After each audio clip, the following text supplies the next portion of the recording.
Good morning and welcome to the Petitti Pro Garden Show. This is our last show of the year, so we are going to try to get some things covered, give you some information about what is going on in your landscapes, but also what's going to be going on throughout the winter while we are taking our winter hiatus.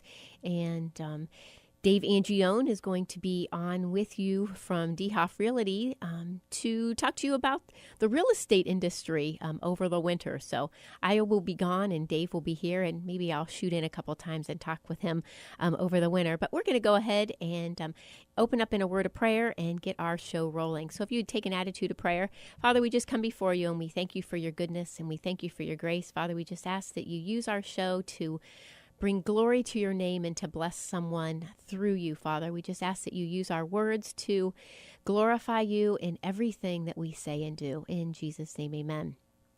So we just are going to tell you a few things about what you're going to be doing in your landscaping, and then we are going to be talking with Pondweiser today.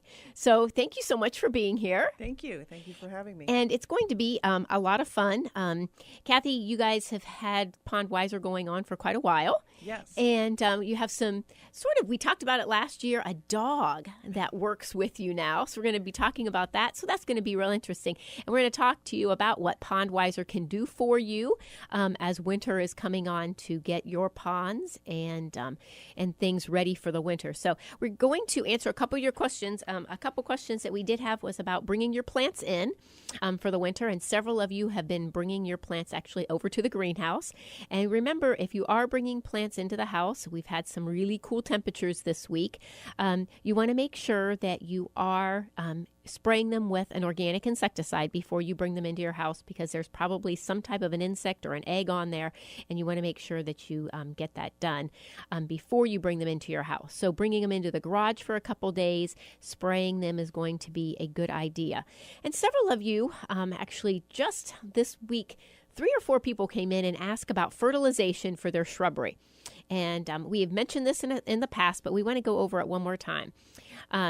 If you are someone that fertilizes your shrubbery in the fall, which I highly recommend fertilization in the fall for your lawns and for your shrubberies and trees, I like to do it in the fall with an organic fertilizer only. And you're probably saying, well, you only use organic fertilizers all the time. But that is true. But if you are using a synthetic fertilizer in the fall, a lot of times they will have enough nitrogen in them at a high rate that is fast acting, and it will really push new growth.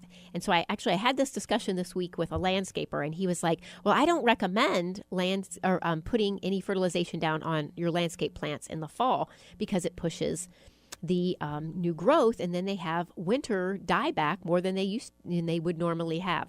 And that is true if you are using a synthetic fertilizer. But when you use an organic fertilizer, which is a slow release, it is not going to do that. So using Hollytone and Planttone, like I tell you to do all the time, you're not going to spew on a bunch of new growth that's going to have some really hard dieback.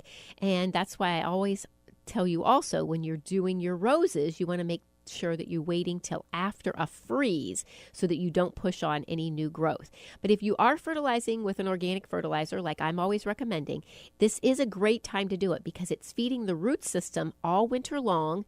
And then you will see the results in the springtime when you have the new growth and you're wanting new flowers and new fruit on your plant. So this is what you want to do for your berry bushes, your fruit trees, as well as all of your landscape plants. And so that's going to be something that you really find very beneficial, especially if you are fertilizing organically.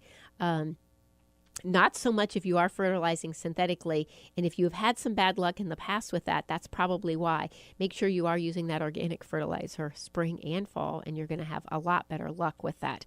And so that should be some of the questions that we had asked this week. Now, we want to let you know of some of the things that are coming up today. North Canton has trick-or-treating. Also, Cathedral of Life on 31st Street is having a fall party from 2 to 4. So those are some, and I know there are several churches that are doing trunk or treats tonight and tomorrow night. So if you're on Facebook, I'm sure if you search trunk or treats. You're going to find several churches in the area if you aren't participating in regular trick-or-treating.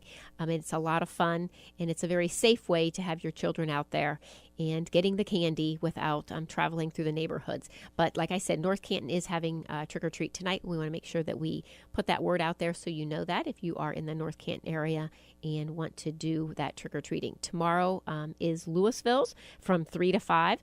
So if you're out and about, I will be in the Shallow Creek area with treats and walking around that neighborhood. So we'll have treats from Anthony Petitti Garden Center out and about in the Louisville area. So we are going to talk to Kathy about ponds and things that people need to be doing right now. Like if they have, like I have a pondless waterfall at the store, and actually this coming week we have all talked about, okay, now it's time to pull our pumps and bring them in, get everything winterized. And is that a service that you guys do for people? Yes, it is. Okay, so great. Tell us a little bit about that, how you guys would do that. Well, we can do the pondless waterfalls. We can pull the pump for you. We can store it for you and reinstall it next spring. So if you don't, a lot of people don't maybe have the area to keep it or just don't want to bother about it. We just tag them and make sure it's nice and clean. And I was going to say, it could be sort of messy when they bring it out and, and they don't want to have to worry about that. They live in a condo or something. And exactly.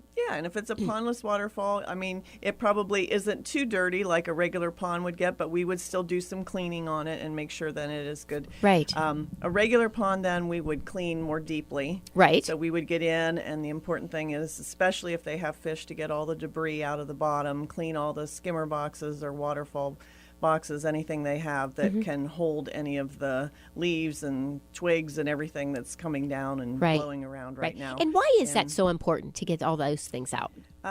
Well, if they have fish, that depletes the oxygen in the water. Right. That's usually, if somebody has a fish kill over the winter, that's usually why. They have to get all that debris out, and then they have to have some type of aeration system in their water. So we can either turn the pump they have into a bubble aerator, or we can, provide one for them. Okay. And put that in. And again, we can put nets on to cover the pond so that the leaves don't fall down in so often, right? Once it's nice and clean. So we can do that. And then we can go from those smaller ponds on up to larger ponds and to more lake size. People who have aerators or fountains in them. Oh, right. We have a service. We actually go out in the boat, pull that unit, bring it on land, take it back to our building and power wash it, make sure it's good and clean, and store it for the winter, and then reinstall it in the spring. In the spring. Yeah, they'll get a much longer life on their fountains if they do that. Some people like to leave it, and I mean, that's always an option. But like leave it run during the winter? Yes. Yes, and that is pretty. It is pretty, but it can often, Well, exactly. It's going to take much more wear and tear on that pump. Right. Running it through the winter. So that's what we can take care of all of that for them. Right now. Okay, that would be great. And also, you have something that we talked about last year about the dog. Yes. Right now, he hasn't been working for a while because the geese, as most people know, they lose their pin feather. They molt in the spring after they have their babies in early summer, so they can't fly. And so then they're just back to flying end of August into September, and they start finding different homes then, decide whether they're going to stick around. So about now, if they're still at your property and they're there November, December, and the snow is flying, they're probably going to stay all winter, and they're going to want to nest there. So we have Vic. He's a border collie. He was specially trained down in Virginia by one of the top trainers in the country, and he does goose control. So he chases the geese. It's a on-command thing. My husband is the only one that is his handler. And they do a little sneak attack. So the idea is to definitely not have that nesting in the spring. And to get them off the property. So that they don't hang out there forever. They don't hang out there, and they don't have all their babies, and their babies hang out even and come back, because they are known to come back to the same spot year after year. Right. So. And they are so messy. Yes, they're very messy. Their droppings are toxic to humans. It can also, if it's around a water area, so if you have a water feature and they're around there, can really cause a lot of algae blooms and issues like that. Right. So, And I know that in some areas they have like a season that the geese can be killed. But in most areas around here, we don't have that. Right. Now, in a wetland area or, on private property, there are goose seasons, just as there's a deer season for hunting. I mean, so if you have that ability to go somewhere, but that's usually a protected private area. You cannot harm them. Right. They're protected. So if you have a business or your home and they're right there where you have to walk in and out all the time, the only humane way is to scare them. And the reason the Border Collie is so popular, and really the only dog that they have found works so well, is their body mimics a wolf, and that's the only predator to a goose. I remember you mentioning that before. Right. So their stance, they don't bark, they don't bite at them. Occasionally when he gets excited, if there's a whole group of them that goes up in the air at the same time, he may bark once. But that's why they are trained to do this little sneak attack, how they come around behind them and scare them. So you're not harming them in any way. Right. Some people think it's mean, but you're not harming them. You're just scaring them to fly away and when that happens consistently over a period of time, then they're like, hey, we don't want to be here because this dog or this wolf is going to be here scaring us, and they move on to another place. Yes. Okay. They want to be comfortable, just as we do. Right. If somebody was always at your house bothering you every single night you were trying to relax, you'd say, yeah, we're moving. We're not doing this. Exactly. Right? We are moving on. We're moving on and finding somewhere else. Yes. Right. And is this something that only large corporations can afford, or is this something that the average homeowner, if they are battling with this, can? Just about everyone can afford it. If you have a real problem and a large population to start, you are looking at more money obviously put out up front. Right. Because we're going to come to your place 3 or 4 times a day.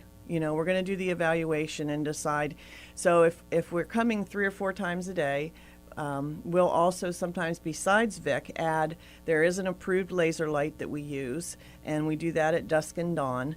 And if it's a really large body of water that Vic just can't get across, we also do a remote boat, which, again, we're not hitting them, we're not touching them, we're just scaring them and making them uncomfortable to leave. Right. So you will have more money put out, but no, it's actually very reasonable in terms of the damage that they do to your property. Do, right.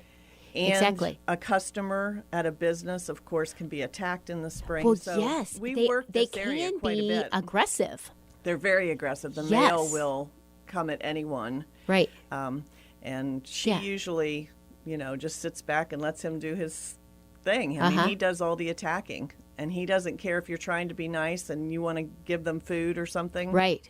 Which might make it worse. It does make it worse. Actually, feeding them is the number one negative. Yes. Yeah. People think, we're going to be nice and we'll keep them over in this area. We'll feed them over here. But that doesn't work. No. It doesn't. No. Right. So tell us a few, besides Vic coming and taking care of our geese problem and winterizing ponds, what else does Pondweiser do? We also do landscape services. So we do right now pruning and leaf cleanup. And we do lawn mowing. So we're finishing all that up for the season. Okay. So besides putting our ponds to bed for the winter, you can put our beds to bed yes, for the and winter, your lawns right? To bed. Yes. Okay. And we have one more. We do 5 fertilizing treatments throughout the season as well for lawns, and we have one more of those that we'll be putting on here. The winterization.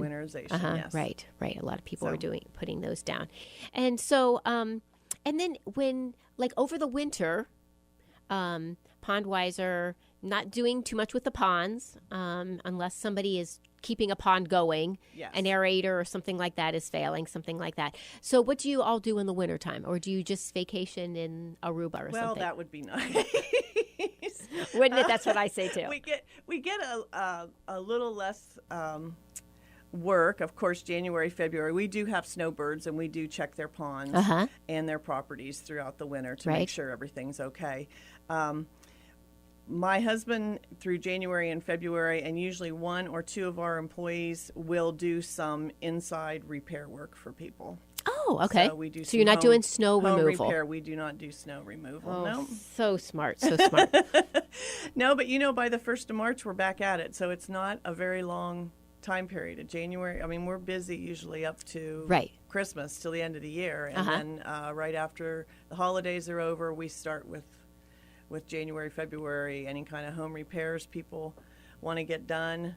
And then we're registering now, and we'll register right on in through spring then for 2018 for the lake management. Okay. For the water garden, we do maintenance on that as well as Okay, so tell us a little bit about that. About the water gardens, we do 2 different programs. We either do a 10-visit or a 20-visit program, which is maintenance throughout the season, and that gets your pond up and opened, and then those maintenance visits, and then closed. So you could buy it all at one time if you want to do that. We also take care of lakes. We're licensed through the Ohio Department of Agriculture, so we are able to do chemical treatments on lakes. And those start in you can choose April through October or May through October. Okay, so some people are probably asking, what kind of chemical treatments are you doing to lakes? What happens in a lake that you need to have a chemical treatment? One of the guys, usually either Denny or Jeff, will go out and look and see what kind of weeds are actually growing in the pond, what kind of problems you have. Right, so it's a weed issue. And it's a weed and not just algae. Most people think of algae, just but algae, there's a lot of weeds that are growing from the bottom. And there's some of those weeds that are very aggressive. They're very aggressive, yes. And and if you have a lake where there's boating, if it gets chopped up in the motor of the boat and the propeller, then it causes that to even grow more. So you have to keep it all under control. So that's what the chemical treatments are for. That's what our license is for. That's why we have applicators that are certified.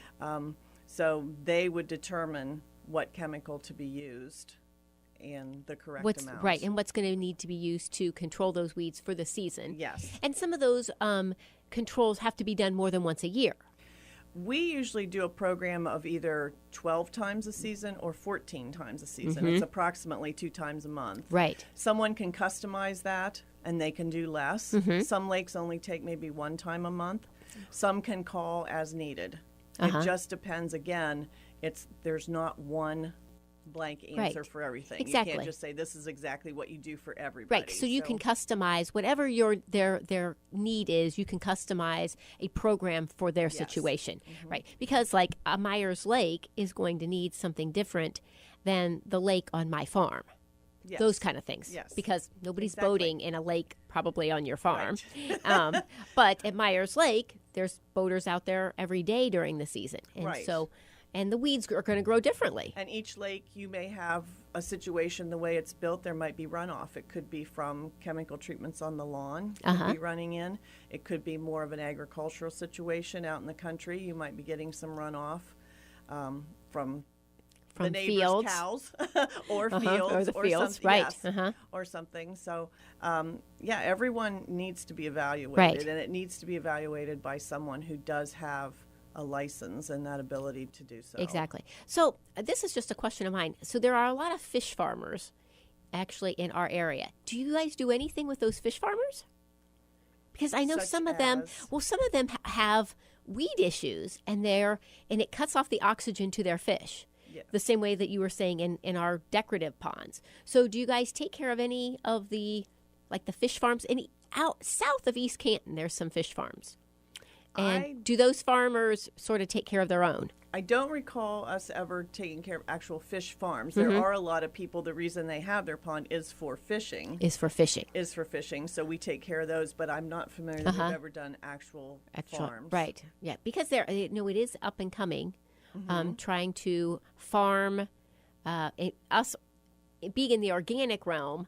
There is a lot of, because we always try to stay away, you don't want farm-raised fish, you want to have something wild caught. Well, there is a new line of organic people that are wanting to farm-raise fish organically. So they're getting organic feed for these fish.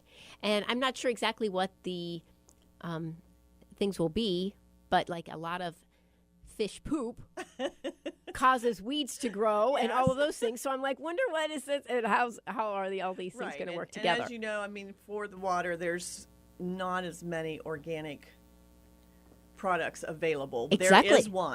There is one that we do use as much as possible. Uh-huh. But mostly, and some people are deterred by that, they're like, I don't really want to put all those chemicals in there. So you have to make that decision. It's either the weeds are going to take over, or you must use some type of chemical. Or you use some kind of a chemical. Until we get to that point where more organic is manufactured. Right. And because I have known a couple people that wanted not to use a chemical in their pond. And actually, this was years ago. And they asked me if I would come and pull all their weeds. Now, their pond, of course, wasn't huge. It was probably 12 by 12. And me and one of our employees went and pulled all of the weeds, cut all of the weeds out of that pond. I've never worked so hard in my life. I thought I was going to die by the end of that day. Those weeds were so wet and heavy. They are. And I was like, oh my gosh, this is going to need to be done 3 times a year doing it like this organically. And so that was one of those things, that controlling the weeds in a pond that way. But it was getting to the point where the plants were just so intertwined together, the fish had no room to move around even, right. So they really had to come out. So yeah, those can be some issues that they have to do. So and so you're going to be doing fall cleanup all the way around. So do you plant fertilization as well?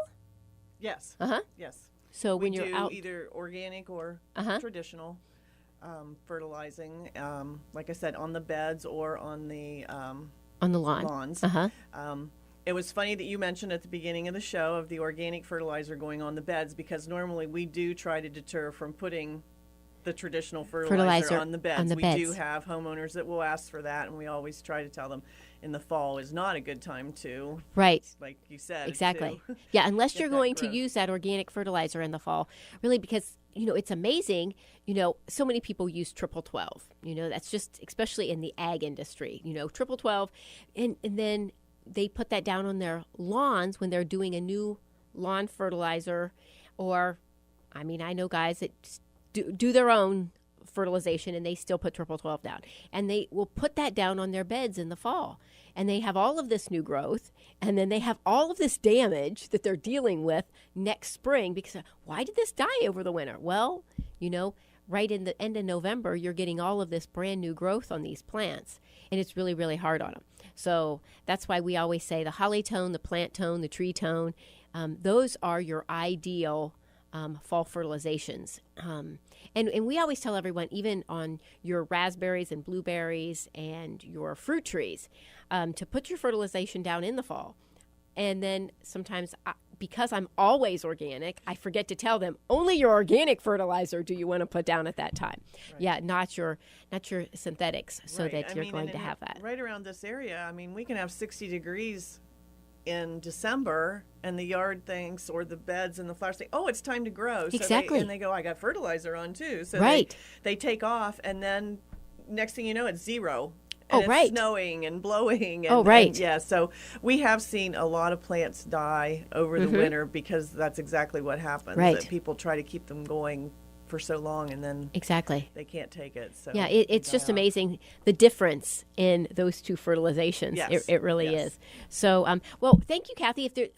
If someone wants to get a hold of you to have your services, be it Vic or pond or lawn mowing or whatever, how can they get a hold of you? They can call our office at 330-833-FROG. And that's 833-3764. All right. And what about Facebook, website? We are on all of them. We are on Facebook, Pinterest, Instagram. Vic has a couple videos on YouTube. You can reach us by email, which is D as in dog, dray @pondwiser.com. You can go through our website, which is pondwiser.com. So it's PONDWISER. And just remember it, we make you wiser about your pond. It's not like the beer. It's not like the beer. Okay, perfect. Oh, perfect. Well, thanks, Kathy, so much for being here. And we really appreciate it. And we want to thank all of you for being with us throughout the whole entire season that you've been on the air. We've been on the air with you, talking to you about your landscapes and your gardens. And if you have questions over the winter when we're not on the air, we would love you to give us a call at 330-455-5997. or you can email me any of your questions or comments at Cindy@gmail.com. That's CindyPettitti, or you can fax me at 330-455-5998. But better yet, come out to the store and visit me over the winter at 5828 Columbus Road, right there on the corner of Columbus Road and Broadway in Nimishillen Township.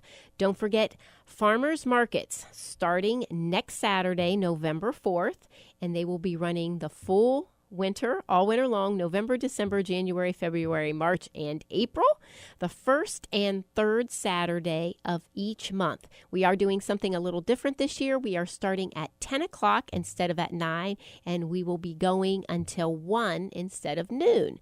So it's going to be a little different. It seemed like some people wanted to come a little bit later to the market, and so the vendors agreed that starting at 10 o'clock would be better. So from 10 to 1, on the first and third Saturday of each month, we will be right there in the greenhouse inside doing a farmer's market. It's going to be a lot of fun.